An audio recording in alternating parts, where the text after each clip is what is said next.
üstü kablo yığılı. Patlasa kablolar yanacak, olay bitecek. Diyorlar ya yangın olunca tavan niye yanıyor? Kömür açıkta, her yer gama. Allah'ım yardım et yarabbim.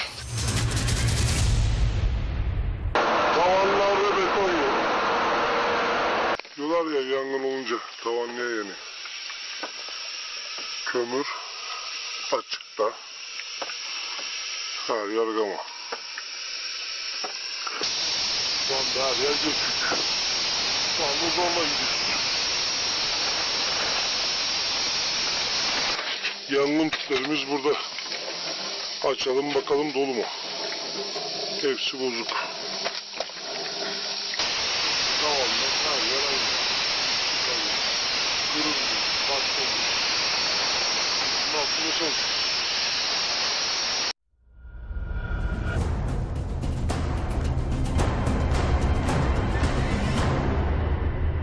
Bu şekilde patlamış. Göçüyor. İşte bu kayalığa göçecek. Kabloyu koparıp ağaçları yakıp buradaki insanlar komple sebep olacak. Kaçacak yeri yok. Buradan kaçmaları gerekiyor. Ama kaçmasının imkanı yok. Burası da kaçamağın sonu. Kapalı. Yani ayakta göçük olsa kaçamaktan kaçamayacağız. Şurası ne girer? Bir kedi dahi giremez.